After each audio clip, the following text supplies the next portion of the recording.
Bismillahirrahmanirrahim. Assalamualaikum warahmatullahi wabarakatuh. Selamat sejahtera. Alhamdulillah kita bertemu dalam satu Ramadan dalam perkongsian ilmu berkaitan sukses dan juga konsisten dalam penulisan tesis maupun artikel jurnal sepanjang bulan Ramadan ini. Walaupun keutamaan kita buat ibadah di bulan Ramadan, tetapi kita nak juga konsisten juga menulis at least satu perenggan dalam penulisan tesis maupun artikel jurnal. Jadi kita ada 30 hari dengan topik-topik yang pakcik dah kongsi dalam WhatsApp group. Topik-topik daripada hari pertama, Ramadan yang pertama sehingga yang ke-30.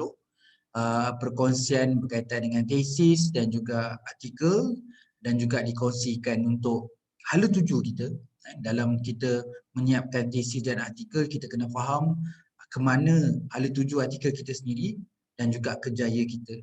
Okey, untuk siri yang pertama ni, hari pertama first Ramadan ini, topik yang pakcik ingin kongsikan adalah tajuk. Kita nak bincang dari segi tajuk tesis dan juga artikel jurnal. Jadi perkongsian hari ini juga sesuai bagi sahabat-sahabat kita yang bercadang untuk membuat pengajian PhD maupun tiada pengalaman dalam menulis artikel jurnal. Secara ringkas ni kita akan pergi 3 slide saja. Walaupun 3 slide tapi kita akan pergi secara detail. Saya mohon, pakcik mohon kita sama-sama akan dapatlah. Maksudnya mohon kat sini adalah semoga dipermudahkan kefahaman dalam kita punya pengajian hari ini tentang tajuk tesis dan juga artikel jurnal. Okey, yang pertama adalah tidak tahu tajuk tesis ini ataupun kita plan untuk menulis tajuk, adakah ini bersesuaian dengan bidang pengajian. Jadi ini pakcik sendiri pun lalui proses yang sama. Kita memikirkan, tak senang duduk jugalah kita. Tanya dah ramai-ramai kawan-kawan, guru-guru, pensyarah, senior-senior yang dah berjaya dapat doktor contohnya. Jadi untuk membincangkan dari segi aspek tajuk saja. Jadi benda ni wajar dibincangkan. Kenapa tajuk menjadi satu perbincangan di social media juga yang mengatakan ini memenuhi tak bidang pengajian. Okey. Contohnya nombor satu adalah bila sekarang ni banyak tajuk-tajuk yang ada melibatkan cross disiplin atau multidisiplin. Macam pakcik sendiri, program pakcik sendiri adalah Engineering Doctorate Business Management. So Engineering Business Management. So dekat situ memang jelas ada 3 lah, Engineering, Business and Management. Jadi macam mana pakcik nak menghasilkan satu tajuk tesis yang boleh mencerminkan engineering. Kat sini konsep dia engineering lah sebab dia doctorate engineering, dia bracket business engineering business management. Jadi contoh dalam kes pakcik tadi, yang tadi adalah engineering business management. Pengalaman kedua pakcik adalah buat PhD dalam ekonomi Islam. So macam mana kat situ pun ada ekonomi, ada Islam. Macam mana nak memenuhi PhD pakcik yang daftar sebagai ekonomi Islam. Jadi macam mana nak menghasilkan tajuk yang bersesuaian. Okey, satu cara sebab ini adalah tindakan. Tindakan ni kita ambil yang di hujung. Contohnya kan bila kita dah sampai ke Viva, kita akan mendapat putusan Viva tu lulus ataupun pembetulan atau gagal. Jadi antara satu penilaian yang tengok adalah untuk merecognize. Maksudnya mengiktiraf bahawa tesis ini, tajuk ini bersesuaian untuk bidang yang kita daftar. Okey, macam saya nak mengiktiraf bahawa topik yang saya buat ni sesuai untuk PhD Ekonomi Islam dan sesuai untuk Doctorate Engineering. Jadi dekat sini tempat yang menjadi tumpuannya adalah dekat rujukan. Sekiranya rujukan, contohkan tadi lah contoh dia. Rujukan saya terlalu berat dekat accounting. Jadi mungkin saya tak dapat Doctorate Engineering, dia lebih sesuai untuk accounting sebab mostly reference saya merujuk kepada nama jurnal tu, contohnya management accounting ke accounting journal. Walhal saya register engineering. Perlunya rujukan saya yang banyak dalam bidang engineering. Ada beberapa kali pengalaman saya sendiri dalam penilaian, dua kali yang mana saya dipenilai, saya tak kisahlah penilaian dalam atau penilaian luar, yang mana akhir keputusan itu kita tukarkan program itu. Dan itu yang saya nak sebut disebabkan rujukan. Bahagian reference tu tidak mencerminkan bidang itu, jadi kita menukar program yang bersesuaian, menujuk konten dan juga rujukan ia sendiri. Itu nombor satu. Nombor dua, tajuk jelas. Tajuk jelas. Tajuk tidak jelas. Yang mana mencapai tahap pengajian PhD dan master ni, ni satu lagi orang bincang. Boleh ke tajuk macam ni sampai level makam PhD ke? Makam master atau sarjana ke? Okey, ini kalau tanya saya letak kalau skala Likert 1 hingga 10 kan. Kalau kata 1 tu senang lah nak beza, 10 tu susah. Saya letak antara 9 ke 10. Sangat susah kerana kadang-kadang kita melihat pada tajuk, susah saya kata ini PhD ke, ini master ke, degree. Kalau macam saya akan request dua lah. Boleh tak saya dapatkan you punya objektif atau persoalan kajian dengan research design. Dekat situ dan saya boleh identify itu adalah PhD, ada master. Saya cakap ini macam 2 PhD ni macam 3 PhD. Sebab kita tengok dekat research design dia dan objektif dia mungkin melibatkan satu tempoh yang lama dan melibatkan proses ataupun aktiviti yang panjang dan pelbagai. Jadi kalau tanya saya, kalau nak hitung juga, kita ambil perspektif di Malaysia, saya boleh recommend sama macam persoalan nombor 1 tadi ikut bidang pengajian, yang ni makam PhD atau master. Okey, kita ada supervisor. Jadi supervisor ada senior-senior student dia dapat grad PhD atau master. Penting kita kalau duduk dekat universiti, duduk kat jabatan tertentu spesifik secara khusus, kita kena dapat tahu tajuk-tajuk senior-senior kita. Kita kena tahu daripada supervisor tajuk-tajuk senior-senior yang juga diselia oleh supervisor kita. Jadi macam mana tajuk tu? Sebab penting saya panggil gaya, style. Style mesti ada style tajuk masing-masing. Okay, di Malaysia ada public university, private university. Dan saya rasa kat situ pun wujud perbezaan dari segi style. Okay, jadi wajar untuk kita berkomunikasi dengan supervisor, ambil tahu yang berlaku dalam jabatan dan juga bidang kita sendiri di fakulti. Okay, jadi bagaimana tajuk itu ditentukan. Itu sangat penting untuk dapatkan gambaran awal untuk menggambarkan tajuk. Okey, kita tak boleh ambil keputusan sendiri, ambil keputusan secara worldwide, ambil semua tesis yang ada dekat luar tu kita buat personal decision bahawa ini adalah bersesuaian. Jadi perlu ada komunikasi. Keyword kat sini adalah komunikasi. Walaupun saya memang syorkan you all ni memang kena rujuk database. Sebab bagi memastikan kita ni memang sesuai untuk dalam bidang kita, bidang pengajian kita, level PhD contohnya, kita kena rujuk banyak database kan, elok database tesis ataupun database tesis. Apa itu database? Mencari bahan. Maksudnya menggunakan database, bukan hanya menggunakan Google search. Kita ada guna database. Okey, nanti kita akan bincang perkara itu dekat bahagian solusi. Bahagian solution. So sekarang ni slide yang pertama ni bahagian awal kan. Kemudian nombor 3, tidak dapat pastikan tajuk tesis yang menjadi permintaan dalam bidang kerjaya akademik. Okey, ini yang kita concern lagi-lagi yang belajar bukan daripada sekolah, gunakan self finance, gunakan duit sendiri. Jadi semua komponen dalam tesis itu penting.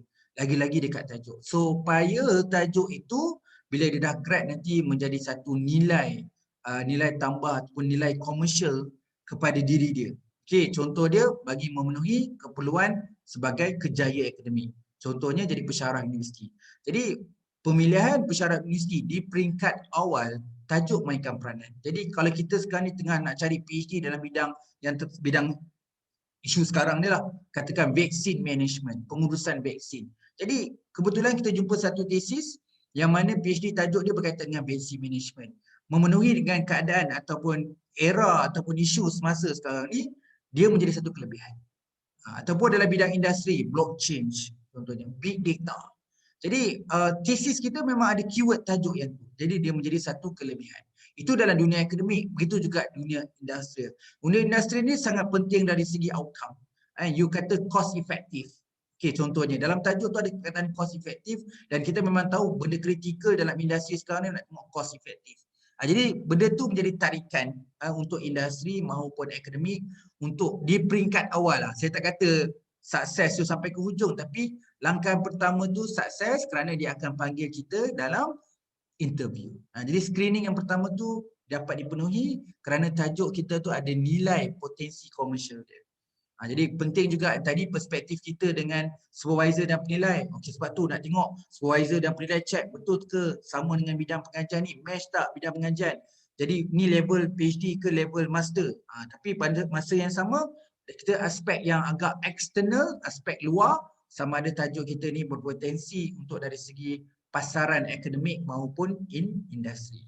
Jadi tajuk ni pun dalam arti kata lain, kalau orang kata dia tak kisah langsung pasal tajuk, biarlah apa pun penting. Yang penting aku siap tesis. Tapi kalau saya lah secara positif, kita kena ambil tahu juga. Sebab tajuk tesis ni mencerminkan pengorbanan. Contohnya mungkin nampak mudah, tapi orang yang masa, tenaga, wang ringgit, so semua tu kos, pengorbanan masa. Contoh kita buat pengajian PhD ni, masa dengan keluarga kurang.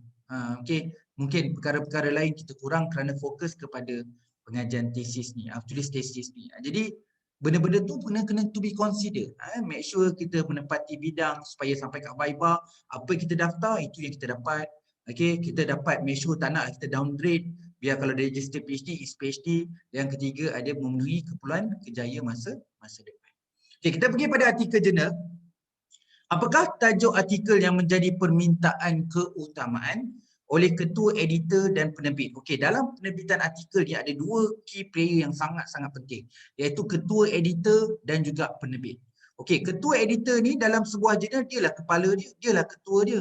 Dia boleh buat keputusan once you submit dia, pusingan pertama ataupun fasa pertama, you submit dia, dia ada hak untuk terima dan reject. Okey, terima dekat sini bukan terima accepted ataupun terima untuk diterbit.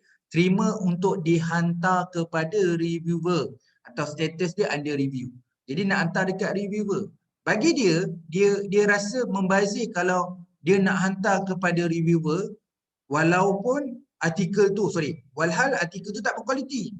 So, chief editor tadi boleh reject dia tapi rasa macam tak apalah. So dia hantar dekat reviewer. Kena ingat reviewer tu tidak berbayar. Reviewer tu volunteer. Secara ikhlas dia nak bantu untuk kualiti artikel. Jadi chief editor sangat matang kat sini. Kalau aku bagi material ataupun penulisan yang tak okey, sian reviewer. Ambil masa pula nak tengok semua benda, lepas tu suddenly kena reject.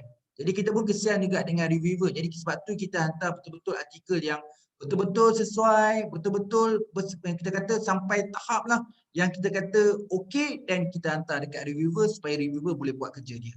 Jadi kita kena fikir juga nak minta reviewer buat kerja ni ikhlas ni, volunteer, tapi kita pun main-main bagi benda yang material yang tak okey. Okey, jadi itu nombor satu yang nak kena tahu peranan chief editor dan penerbit. Okey, combination antara chief editor dengan penerbit ni dia orang bekerjasama lah. Of course lah penerbit akan beritahu chief editor, make sure nanti artikel you all pilih kena artikel scan. Jadi kena tahu publisher ni keyword paling senang adalah KPI. Dia ada KPI dia. KPI dia adalah first money oriented, iaitu profitability. So dia nak untung. Jadi nak untung sekali dia macam mana nak pasarkan ataupun menjual artikel kita. So macam mana nak jual artikel bila based on permintaan. Kalau ada permintaan baru boleh ada jualan. Jadi permintaan dia apa? So dia kena tahu apa yang orang nak. Library nak. Biasanya customer paling besar adalah library lah.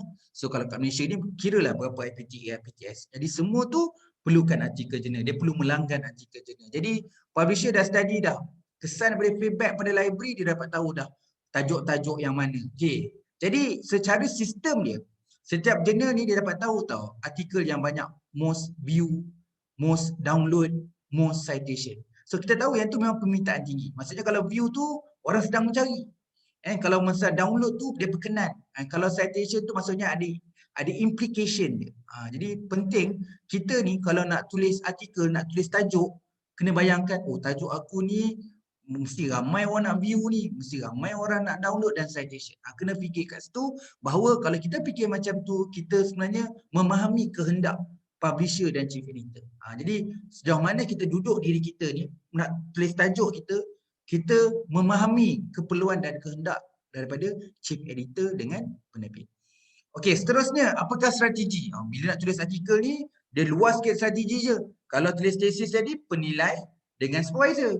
Kalau nak tulis artikel ni, chief editor dengan publisher, penerbit dan juga kepada reviewer tadi. Ada tiga lah, kepada chief editor, reviewer dan juga penerbit. Jadi kena ada strategi. Macam mana nak menulis tajuk artikel supaya tajuk artikel tu secara spesifik dia boleh diterima, terima tu accepted lah ataupun diterbit. Terbit tu publish. Yang mana diorang sendiri, publisher tadi tu mendapat impak dia. ataupun dia dapat menjana. So dia orang nak citation. So KPI dia kena increasekan citation, kena increasekan Ash Index. Okay? Jadi dia dari side publisher untuk naikkan citation dengan Ash Index. Kita ni tulis artikel. Takkan nak tulis artikel nak dapat index Web of Science, Scopus saja, nak dapat Q1 saja. Mesti ada reason atau motivation yang sangat kuat kenapa tulis artikel. Saya tulis artikel, doa-doa semoga artikel saya dibaca. Contohnya dibaca oleh orang governments, orang politik governments ni, supaya dia akan invite saya involve dalam policy maker, membuat dasar, dia akan panggil saya bagi konsultan, jadi perunding, buat training, perunding, buat latihan, perunding, buat kertas kerja. Jadi saya bersyukur dengan artikel saya dipublish, akhirnya dibaca oleh golongan government tadi, akhirnya saya dapat menyumbang dari segi government development. Okay, saya dibaca artikel saya dirujuk oleh orang industri. So bolehlah wujud-wujud aspek-aspek pengomersialan, penjanaan dana. Mungkin dia nak saya handle projek, dia bagi saya spesifik research project. Okay, dia nak kita collaborate, jadi rakan partner, strategic partnership. So this all matters. Saya selaku penulis, walaupun artikel tu nak terbit online, dapat Q1, index Scopus, Web of Science, tapi saya tetap rasa seronok dari orang publik bacalah, betul lah, baca dapat pengetahuan. Okay, dia apply. Okay, itu betul. Pada masa yang sama, saya dapat extendkan material penulisan saya ke arah perundingan dan juga pengomersialan. Itu benda yang penting lah, orang menulis untuk mendapatkan lanjutan, extended. Okay, jadi itu juga kena fikirkan tajuk kita tadi. Saya secara ringkas, tajuk untuk tesis bersesuaian dengan bidang pengajian, tajuk penting untuk level ataupun tahap atau makam PhD dan master. Okay, tajuk memainkan peranan yang penting, tajuk tesis untuk peranan kita sebagai kejayaan akademik dan industri. Kemudian tajuk artikel kena tahu base pada permintaan atau keutamaan daripada chief editor dan juga publisher, dan juga kita kena ada strategi kerana kita ada reviewer, kita ada chief editor, kita ada publisher. Macam mana tajuk artikel kita tu dapat memenuhi kehendak kepada publisher dan dapatkan citation dan Ash Index. Dan kita sendiri selaku penulis, in future, masa ke depan, kita mengharapkan ada satu benda yang positif yang dinamakan sebagai penjanaan perundingan dan pengomersialan. Okay, tu nak beritahu sekarang ni. Kena seronok bincang tajuk. Baru kita nampak, baru orang kata, oh ngaji PhD ni best. Tajuk pun dah banyak dah kita boleh dapat manfaat. So sebab tu tajuk memainkan peranan yang penting. Walau blank juga, daripada kosong, kita daripada zero tak tahu apa, tapi kita kena ambil tahu berkaitan dengan tajuk. Tajuk penting. Kalau orang bincang masa tajuk tak penting, saya rasa saya tak setuju. Saya rasa tajuk sangat penting. Kalau tanya saya, tajuk memang sangat penting. Saya kena betul-betul make sure saya kena berfikir panjang tajuk saya tu, implikasi bukan hanya kepada supervisor dan penilai, tetapi untuk diri saya juga untuk masa hadapan. Okay. Alright, slide yang kedua, kita ada 3 slide je. Slide yang kedua adalah solution. Keyword yang saya bagi adalah investigation dan demand. Menyiasat dan permintaan.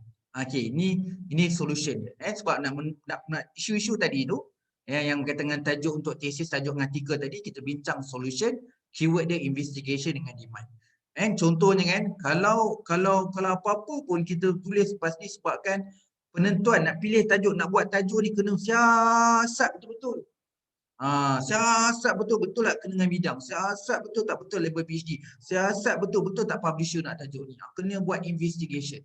Kemudian demand. Okay, kita hidup dengan trend semasa, keperluan semasa, dalam situasi sekarang ni, problematik dia, apa solution yang terbaik nak buat. So, semua berkaitan dengan demand. Itu permintaan. Okay, nombor 1. Untuk tesis. Wajar untuk tesis kena mengaji. Kena mengaji database. Kena tahu database tesis. Okay, begitu juga dengan artikel. Kena tahu database artikel. Secara meluas, terokailah. Aplikasikanlah. Contoh kat sini dalam pengajian ilmu saya, memang dalam kelas saya memang saya ada share 30 database tesis. Memang dia orang kena selongkar lah, dia kena terokai, dia kena apply. Apply tu hands on lah kena buat.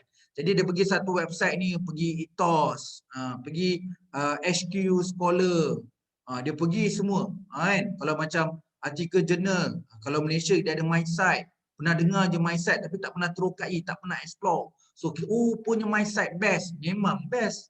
Kita rasa alam MySite Malaysia tak explore. Jadi kita ada lebih kurang, kalau tanya saya ada lebih kurang 11 dan 12, 11 atau 12 database untuk artikel jurnal, dan ada 30 database tesis yang perlu diterokai dan aplikasi. Okey, ini sekadar saya letak nombor lah yang saya ada database yang saya himpun adalah 30 database tesis dan kita ada 12 database artikel jurnal. Itu pun nak cover satu 30 database tu satu hari. Okey, adalah kelas-kelas macam kelas mengaji, kelas kohort.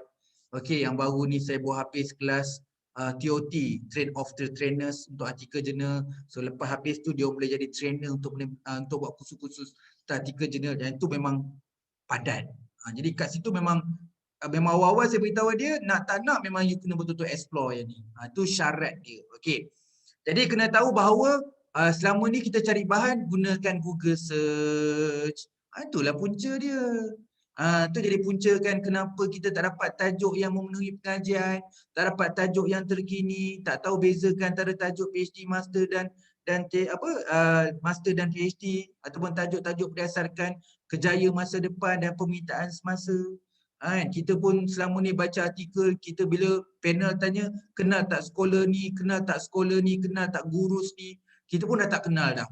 Sebab kita tak jumpa, sebab kita gunakan Google Search. Jadi penting untuk merujuk database tesis dan juga database untuk artikel. Kena belajar benda tu. Simple je. Kita sebenarnya kita tak pergi library sangat. Kita kalau pergi library senang je sebab kita tahu, okey, bila kita bincang database tesis dengan database artikel, mostly universiti kat Malaysia ni dah langgan dah. Kita je tak explore habis. Kan? Jadi contohnya macam artikel jurnal, ada ScienceDirect, ada Emerald, ada Taylor and Francis, ada Springer, ada pergi In The Science, ada Sage, ada Willy. Itu 7 yang biasa saya explore. Kita ada database platform yang besar, kita ada Web of Science, kita ada Scopus, kita ada Simago, kita ada platform ERA untuk Australians, kita ada Malaysia, MySite. Semua tu kena explore. Okey, database tesis. Okey, kita ada banyak dekat Malaysia, ada database tesis ikut universiti-universiti. Luar negara macam kat UK pakai Ethos, Hong Kong pakai HKU. So benda tu kena explore semua database tesis country by country. Itu je kena explore dah banyak database tu. Kat situ nanti baru kita dapat jawab kita punya isu tadi yang first slide tadi. Okey, nombor 2 adalah nak tak nak kena download. Kita ni kadang-kadang view je. Kalau saya prefer download lah. Okey, download, lepas download siasat, lepas siasat record. Baru kita tahu bila kita download, lepas tu kita menyiasat, menyiasat tu maksud terokai lah. Okey, terokai sambil-sambil tu faham dan kita apply, kemudian kita kena record sebab kita kena lupa. Okey, kita kena record tesis yang terbaru. Okey, kita ni kalau nak buat tajuk, kita bincang ni tajuk kan, nak buat tajuk yang baik dalam tesis, kita kenalah download siasat tadi tu. Carilah tesis yang terkini. Berapa tahun? 3 tahun. Sikitnya. Okey, orang buat GOT pun 3 tahun. Jadi kita kena cari tesis yang 3 tahun saja. Maksudnya sekarang ni 2021, 2020 dan 2019. Jadi kalau pergilah dekat Ethos tu, dekat UK tu, kalau you type je tesis tahun 2021 banyak dah. Malah dah ramai orang grad tajuk COVID-19 sendiri pun dah ramai grad. Buat tajuk PhD dan master yang tajuk berkaitan COVID-19 atau vaccine management dah graduate dah. Maksudnya topik yang tengah hangat yang vaksin bulan Mac 2020 orang dah siap tesis dah. Laju tak laju dah. Kita kena tahu bahawa tesis dah laju sekarang. Okey. Jadi saya boleh advise macam tadi bila kita nak terokai, saya boleh advise kita kena explore database tesis dengan database artikel. Untuk dari segi download, menyiasat dan merekod ni saya prefer you all belajar buat literature review matrix. Bila baca satu artikel, record.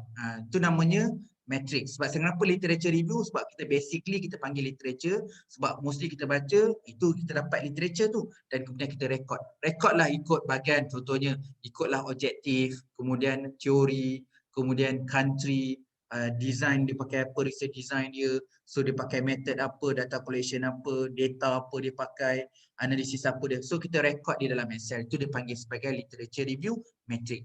Okay, terus keyword yang penting kat sini adalah menyiasat. Siasat tajuk artikel itu yang telah terbit di jurnal tersebut. Okay, kita ni tadi tesis kan. Seterusnya 2 poin yang ni adalah artikel. Kita ni tak ada boleh lagi lah, kena siasat selama setahun. Okay, di tempat jurnal yang kita nak hantar tadi. maka kat situlah kita temukan bahawa okey, tajuk dia panjang ke pendek. Okey, tajuk dia ada main tanda soal tak belakang, maksudnya yang buat ayat persoalan pada title, ada main titik dua bertindih ke, kadang-kadang ada sebut tak nama country. Kalau kata jurnal tu setahun dicek tak ada sebut pun nama country, jadi tajuk kita tak ada nama country. Okey, dia tak ada main tanda soal, tajuk kita pun tak boleh tanda soal. Tajuk dia pendek lah, satu line, tak ada dua line pun. Dua baris, tiga baris kan. Dia satu baris je. Jadi kita kena ikut satu baris. Tu maksud dia. Oh, dia main banyak kat sini main tajuk titik dua bertindih. Kita pun main titik dua bertindih. Itu namanya siasat. Sejauh macam tu kita siasat sekali. Itu sangat penting. Ataupun tajuk ni memang kita tahu macam contohlah saya sebut publisher in the science, dia suka benda-benda yang baru. Benda-benda yang news. Jadi penting saya selitkan saya punya keyword dekat title tu benda yang baru. Benda dia tahu memang orang, dia secara umum dia tahulah ni bidang dia kan. Dia tahu bidang dia memang perkara-perkara ni ada perkara baru. Jadi new things tu sangat penting. Sebab tu kena tengok sama ada tajuk pendek, main tanda soal, titik dua bertindih, ada sebut nama country tak. Okey, kemudian ada mula masukkan elemen high demand tak. High demand tu maksudnya tengah in sekarang ni. Okey. Kemudian berbalik pada isu tadi, solusi yang seterusnya adalah strategi. Sejauh mana strategi tadi ni, okey. Mostly sekarang jurnal-jurnal yang top publisher ni, dia akan beritahu ni contoh-contoh ataupun inilah artikel-artikel yang banyak most view, most download dan most citation. Dia bukan bagi saja tu. Dia nak beritahu bahawa ni kita dah beritahu dah, ni contoh-contoh artikel kita yang banyak view, banyak download, banyak citation. Korang ikutlah. Dia nak tu je, sebab tu tak pelik kadang-kadang macam saya sendiri pun kalau saya nak terbit ke artikel jurnal tu, saya ikut je tajuk kat situ. Kadang-kadang beza dia kadang-kadang tajuk sama, daripada A sampai Z sama, cuma beza dia tulis tu in UK, saya tukar Malaysia je. Hanya satu perkataan yang saya tukar, meletakkan Malaysia saja pun dah okey, dah boleh dia terima. Sebab dia tahu artikel ni memang banyak dia punya demand. Dia bukan apa tau, katalah tok guru saya tu memang tengah publish artikel, banyak orang sign. Okey, kemudian saya follow dia, tukar je dekat Malaysia, kemudian paper saya publish. Dan bila orang semua satu dunia mostly nak refer paper otai tadi, guru tadi tu. Tapi lepas dia download artikel saya, dia akan keluar tau secara automatik similar artikel. Tak ada paper lain dah. Kalau similar artikel tu paper saya je lah, sebab saya mengikut dia rapat. Itu kena faham. Kita selama ni kalau tulis tajuk artikel, kalau sama dengan orang kita lari. Kita tak nak terbit kat situ, kita terbit kat tempat lain. Satu kesalahan besar. Kalau you punya tajuk dan mirip kepada tajuk satu-satu artikel tu, maka hantar di situ. Publisher suka sangat sebab dia tahu, okey, dia nak beritahu kat semua orang bahawa bidang ni semua kat dia. Okey, kita tengok orang buat UK pun hantar kat dia, buat kat Malaysia pun dia. Malah orang yang saya rujuk tu, Sifu yang saya rujuk tu, silap-silap gaya dia yang tegur saya dulu. Dia kata terima kasih kerana follow dia. Sudi dia. Malah dia pelawar lagi lepas ni. Jom jadi team members. Buat research lah, buat projek lah. Jadi kita baru kita sedar bahawa lah selama ni aku takut jadi sebab dia kata aku tiru dia. Rupanya dia raikan kita. Kan? Malah dia ajak kita lagi. Baru kita faham bahawa patutlah publisher pun boleh terima tajuk ni sebab itu kekuatan. Kerana kalau tajuk tu dah banyak view, download, citation, kalau saya pun buat macam tu, saya pun akan dapat banyak view, download dan citation. Itu sangat penting. Jadi kita dah tukar perspektif hari ini bahawa kalau nak tulis artikel tu, kita kena faham apa keperluan dan kehendak ketua editor dan juga publisher. Dia ada KPI. Selain nak dapatkan duit, dia nak meningkatkan reputasi dia. Dia nak naikkan ranking. Macam mana nak naikkan reputasi dan ranking? Dia kena banyak orang view artikel dia. Sebab tu dia online kan. Sebab tu dia dah banyak orang download. Sebab tu dia nak banyakkan citation. Bila orang dah download, bila orang dah baca, bila orang rujuk site kita punya konten ataupun fakta itu akan meningkatkan citation dan juga H index. Okey? Jadi kedua perkara itu Pakcik simpulkan untuk slide yang terakhir ni, slide yang ketiga ni, iaitu tajuk tesis haruslah ringkas, jelas, tepat. Tepat ni yang sangat penting ni. Kena ada perkataan tepat sebab kita nak mendekatkan topik kita sesuai dengan topik pengajian atau bidang pengajian dan juga aras pengajian. Menarik dan relevan. Itu sangat penting lah. Apa-apa pun tajuk perlu menarik dan relevan. Untuk pembangunan dan kerjaya masa depan. Okey, kena semua perkara tu ringkas, jelas, tepat, menarik dan relevan tadi dengan kandungan konten kita dari segi tesis perbahasan. Ingat, tesis ni perbincangan bukan melaporkan. Okey, kandungan tesis dan perbahasan dalam bidang pengajian. Okey, kena ingat tajuk akhir ni, tajuk kita punya tesis ni boleh dipinda walaupun selepas hantar tesis. Tidak perlu terlalu memikirkan spesifik tajuk kajian. Jangan sampai tak tidur malam fikir pasal tajuk. You kena sedar hakikatnya tajuk kita ni sampai lepas Viva pun tajuk tu masih boleh dipindah. Bukan hanya sampai proses Viva dekat penilaian tukar tajuk. Malah nanti nak lulus senat. Kadang-kadang senat pun tengok balik kesesuaian tajuk. Maka tajuk tu pun boleh dipindah di kalangan ahli senat. Panjang cerita dia. Jadi cukuplah bahawa kita dapat direction, guna tajuk ni dapat direction melalui proses dengan supervisor kata okey, colloquium okey, proposal defense kena tambah baik, kita pun tambah baik, sampai kat Viva kena tukar lagi, kita pun tambah baik. This is a process. Cukup tajuk kita tu diperakui oleh supervisor dan supervisor pun kata ni sesuai tajuk ni dengan bidang kita ni, maka boleh proceed. Jangan apa-apa penting komunikasi. Macam saya sebut tadi, komunikasi dengan supervisor. Kalau supervisor kata dah okey tu, kita dah bersyukur dah. Okey. Untuk artikel ni, perspektif dia berbeza. Audiens dia berbeza sebab dia public.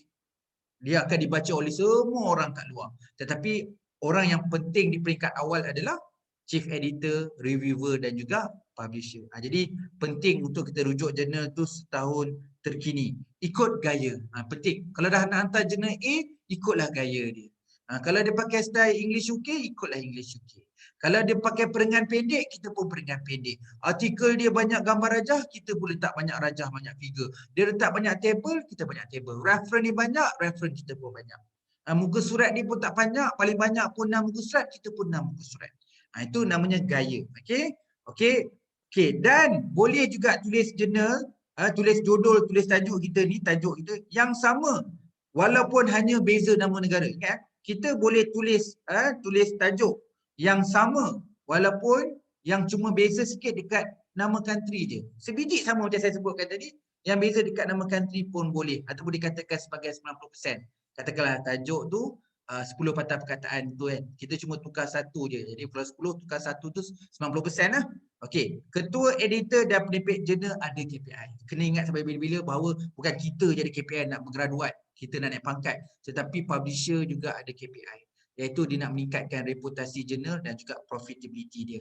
Bila kita dapat memenuhi permintaan, dia boleh jual kita punya artikel dekat library, so dia dapat naikkan ranking because of view, download dan citation, so dia happy. Okey, jadi itu menjadi faktor penentu kejayaan untuk artikel tu dapat diterima dan diterbitkan. Pakcik ada share dalam kelas-kelas pakcik itu 100 tips and tricks dalam menerbitkan artikel jurnal. Itu baru ni kat TOT tu sampai berhutang hari kedua. Nak cover satu hari 100 takkan. Masuk hari kedua baru kita dapat habiskan 100 tips and tricks. Sebab memang satu tip tu memang kena betul-betul kena faham. Okey, jadi banyaklah, maksud saya bukanlah 100 tips ni saja, banyak orang share tips kat luar tu, kena ambil tahu, kena ambil tip yang semasa dah, tip yang terbaru sebab kita nak hantar artikel dalam era sekarang ni.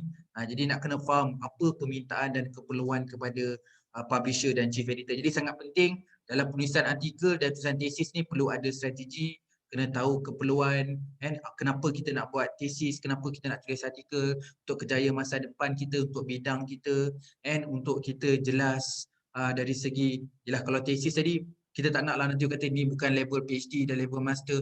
Jadi semua all aspek yang kita bincangkan tadi dalam issues. Okay, kita second yang slide yang kedua adalah solution, dan slide yang ketiga adalah kita punya rumusan. Macam mana nak tulis tajuk tesis dan artikel yang baik. Jadi itu saja perkongsian hari pertama untuk Ramadan hari pertama, untuk perkongsian tajuk untuk tulis tesis dan tulis artikel. Okey, semoga semua dapat manfaat. Sedikit ilmu ni, kurang silap salah semuanya datang daripada saya. Dan semoga semua dapat manfaat hari ini. Kita jumpa untuk siri esoknya, untuk siri yang kedua, untuk perkongsian tips sukses dan konsisten di bulan Ramadan dalam menulis tesis dan juga artikel jurnal. Okey, kita jumpa lagi esok insya-Allah. Terima kasih. Assalamualaikum dan selamat sejahtera.